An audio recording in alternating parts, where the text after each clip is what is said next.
Hello mindenki! Ebben a mai részben az Imaginarium társast fogom bemutatni. Az álomgyár már csak ránk vár, induljunk!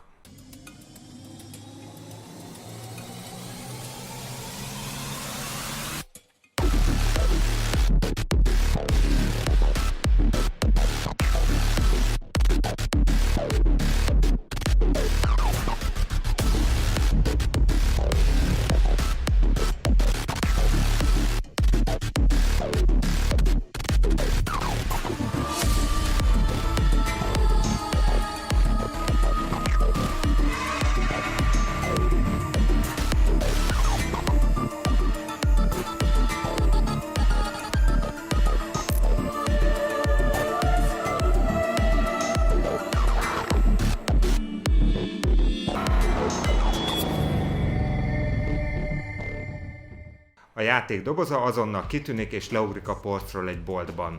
Nem könnyű megemészteni és befogadni a látványvilágát, éppen ezért szerintem igazán megosztó játék, ha csak a küllemét nézzük. Hogyha valakitől távol áll ez a kicsit groteszk, kicsit steampunkos világ, az valószínűleg óckodni fog attól, hogy ezt vegye le a polcról, pedig a játék igazán meghálálja azt, hogyha valaki ad neki egy esélyt, mivel ez egy remek játék.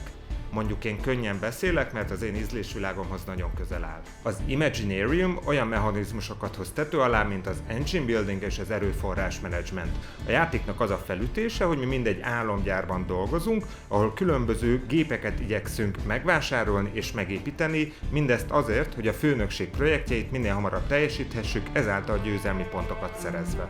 Ehhez viszont erőforrásokra van szükségünk, amiket már a megépített gépekből tudunk kinyerni. Egy forduló 3 főfázisból áll, éppen ezért én 3 részre szeretem osztani a játékteret. Egyrészt van egy központi táblánk, ahol a gyártósoron lévő gépeket a mellszobrainkkal foglalhatjuk le és vehetjük meg, illetve a játék fizetőeszközéhez, a Charcoaliumhoz is hozzájuthatunk.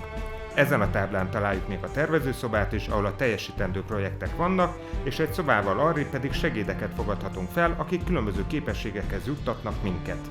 Továbbá minden játékos rendelkezik egy saját műhellyel, ahol korlátozva, de körönként egy akciópárt hajthat végre, amit a műhely óramutatójának a forgatásával választhat ki, figyelve arra, hogy ugyanazt az akciópárt kétszer egymás után nem jelölheti ki. És végül, de nem utolsó sorban pedig a már megépített gépezetekkel termelhetünk és alakíthatunk át erőforrásokat. Miután minden játékos végzett a körével, egyenként visszahelyezzük a mellszobrainkat kezdőbe. És itt jön a játék egyik legügyesebb eleme. A játék minden kör elején döntés elé állít minket, miszerint minél távolabb helyezzük le a mellszobrunkat a kezdősortól, mert például egy olcsóbb gépezetet szeretnénk megvenni, vagy mert Charcoaliumra van szükségünk, annál később tehetjük vissza a kezdősorra, tehát a következő körben később kerül ránk sor. A játékot az nyeri, aki a leghamarabb éri el a 20 győzelmi pontot. Ilyenkor a játékos köteles ezt hangosan bejelenteni. Ezután minden másik játékos még befejezi az adott körét, és a végén megszámoljuk a győzelmi pontokat, illetve hogy a paraván mögött kinek mennyi erőforrása maradt még, mert a legtöbb erőforrással rendelkező játékos kap még plusz 2 pontot, és van, hogy ez sorsdöntő lehet a játék végén. Igyekszem a komponensekkel kapcsolatos gondolataimat nem túl hosszúra nyújtani, röviden szuperek, kicsit hosszabban nagyon szuperek.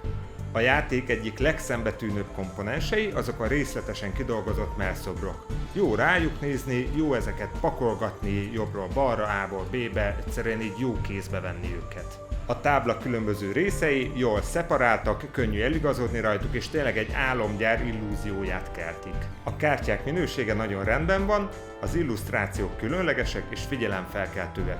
Remek választás volt ez a fotorealisztikus stílus, néhol keverve a tökéletes szimmetriával. Az ikonográfiát egy kicsit tanulni kell, de könnyen meg lehet érteni, illetve a szabályfüzet is minden kártyához ad nekünk egy magyarázatot. És most jön a leghatalmasabb pluszpont, amit a játék az alkatrészek tekintetében kaphat, ez pedig az erőforrásokat tároló doboz. Maguk az erőforrások teljesen átlagosak, ilyen standard műanyag és fakkockák, na de a tárolódoboz az valami eszméletlenül király. Egyértelmű, hogy melyik erőforrás melyik kis rekeszbe tartozik, illetve kapunk egy felső részt is a dobozhoz, annak érdekében, hogy ezek az erőforrások tároláskor ne essenek ki, illetve ne keveredjenek össze.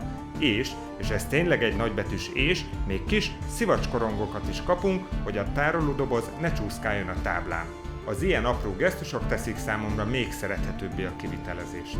A játékot 2-től 5 fő játszhatja. 2 főnél van egy apró kis szabálymódosítás, de úgyis remekül működik, viszont 5 fővel nekem nagyon sűrűnek, nagyon hosszúnak és nagyon nyögvenyelősnek tűnt, úgyhogy én azt mondanám, hogy inkább 2-3 az, ami úgy működik, talán még a 4 is, de 5 az semmiképp nem. Mi nagyon szeretjük ezt a társast, és megvételkor gyakran elő is került, viszont mostanság már ritkábban emeljük le a polcról, mivel a dobozon feltüntetett 90 perces időráfordítás ténylegesen megköveteli a játékosoktól, és az elmúlt időkben mi inkább a gyorsabb, pörgősebb játékokat részesítettük előnyben. Ettől függetlenül az egyik legkülönlegesebb társasom a gyűjteményembe, és ha van rá időm, akkor nagyon szívesen setupolom, mivel remek az újrajátszhatósága. A játék előretervezést igényel, illetve azt, hogy képesek legyünk változtatni a stratégiánkon akár menet közben is.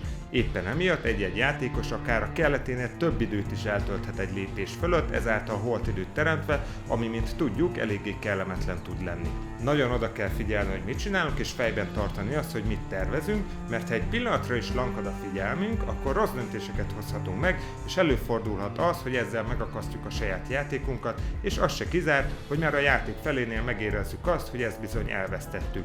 És onnantól fogva semmi mást nem tudunk csinálni, mint hogy vegetálunk és nézzük, hogy a többiek játszanak. A kitűzött cél, a 20 győzelmi pont, bár nem tűnik soknak, nem könnyű megszerezni, főleg, hogy a nagyobb győzelmi pontértékeket mind a projektek teljesítésével tudjuk megszerezni. Viszont ahhoz, hogy a projekteket teljesíthessük, először meg kell építeni a gépezeteket, amihez pedig erőforrásokat kell gyűjtenünk.